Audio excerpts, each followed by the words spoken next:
This video is brought to you by Keeps.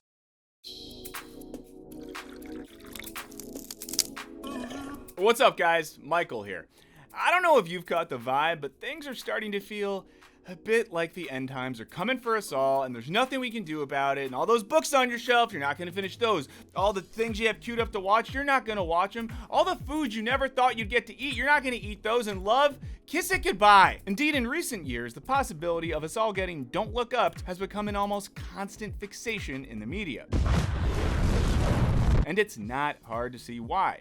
Between climate change, a once-in-a-century pandemic, catastrophic weather events, and the always looming threat of nuclear war, we live with a perpetual sense of our impending doom. And we know we're not alone in this sentiment. The fact that everything is hopeless and the world is going to end soon practically feels like common sense. But are the gloom and doomers right? And if humans are totally screwed, what does our attitude about the apocalypse say about us? Do doomers secretly want the world to end? Let's find out in this Wisecrack Edition why we're all rooting for the apocalypse. But before we get into it, I want to tell you about this week's sponsor, Keeps.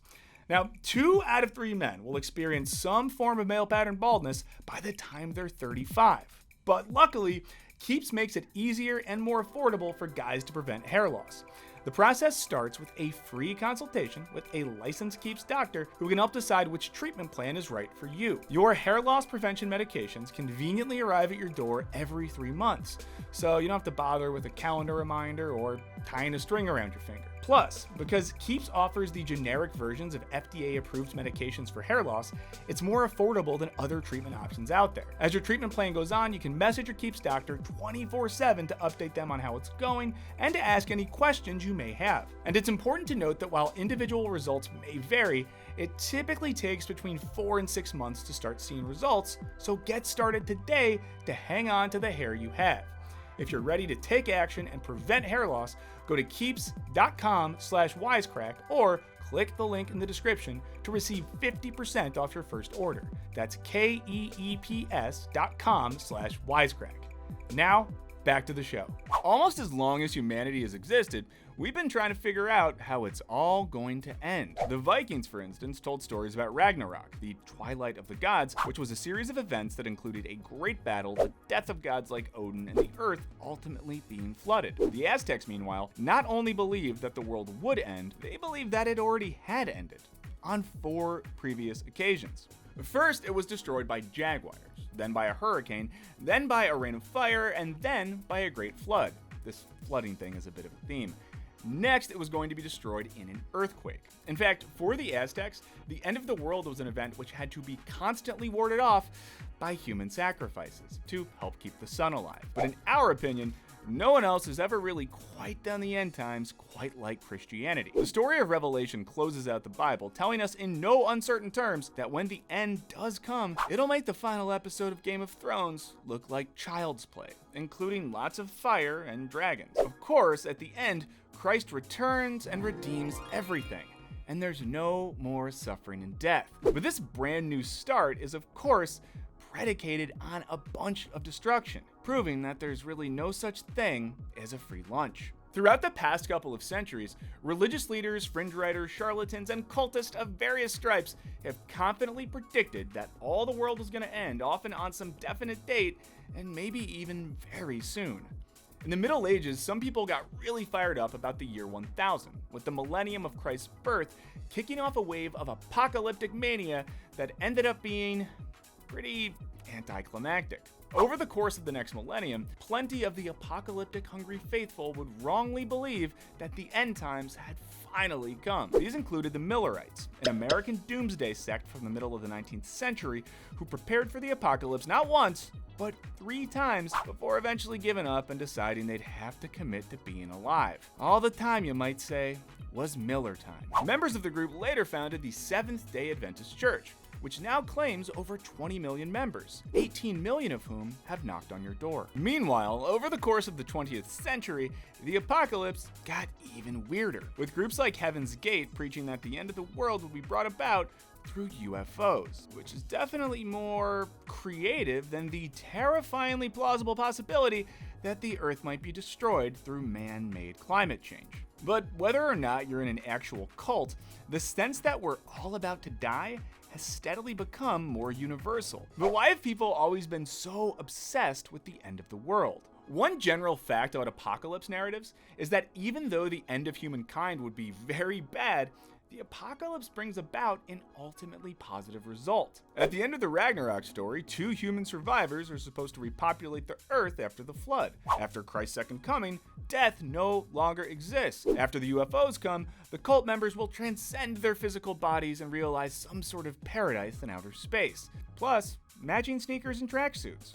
Interestingly, one interpretation of the Revelation narrative is that it was actually a story told by persecuted members of the early Christian church to comfort themselves. One day, the old world would fall, and the emperor would stop feeding you to lions for sport. The end of the world is therefore supposed to redeem humankind, or at least the people who did or believed the right thing. And if the world around you sucks, it's very comforting to hope that a fresh start is right around the corner. This is especially the case for historically oppressed groups, who were waiting for some kind of messiah to destroy this shitty world and create a new one, grounded in some type of justice. Psychoanalysts like Freud have offered their own interpretations on this religious narrative, using the concept of the death drive to explain the fundamental human instinct to revert back towards an inorganic state. And in his work, Civilization and Its Discontents, Freud argues that the reason we have a civilization in the first place is to contain fundamental human aggressions caused by this death drive. On this reading, the desire for the end of life is just sort of wired into our unconscious. One good boy who read Freud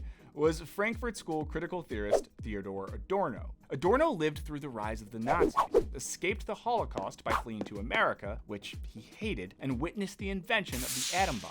For him, all of this was a sign that life was so irredeemably bad that he named it the wrong life. According to Adorno, right living was no longer possible. For him, this extended from seriously awful things like death camps to pleasant things like jazz, all the way down to banal things like door handles and refrigerators. No, seriously, he wrote about this stuff. Adorno explored these thoughts in his book, Minima Moralia, a sort of philosophical document of his experiences in exile in America. To understand Minima Moralia, imagine a book written by Larry David, if he just read loads of Hegel instead of writing about soup Nazis and no FAP contests. After approximately 200 or so pages detailing the many ways in which modern life both sucks and is completely hopeless, Adorno declares that actually we can do one good thing.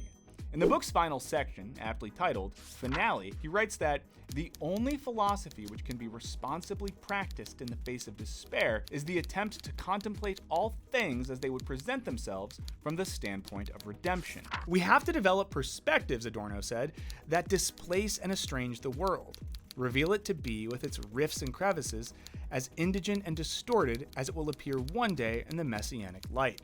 So, in short, if everything is terrible, if all life is wrong, and we can't live it rightly, there's still one thing we can do. Look forward to the rapture. Now, Adorno's messianism was merely theoretical. He just thought people should try to think about the world as if the Messiah was about to come down and finally set everything right. But it's certainly possible to see how this sort of thinking might translate into a yearning for the literal apocalypse. An alternative to Adorno's messianism can be found in the work of German philosopher Walter Benjamin. For Benjamin, an apocalyptic hell wasn't in the near future. It was already here for the majority of the world's oppressed people. But unlike Adorno, he thought revolutionary politics was all about bringing about a messianic moment in which time would rupture. This would mean the end of the old world and the birth of something new.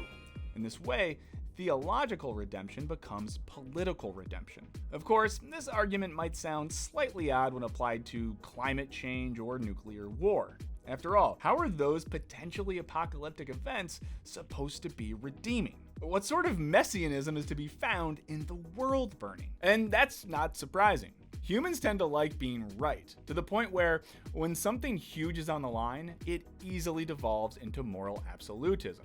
Like, say, the end of the world.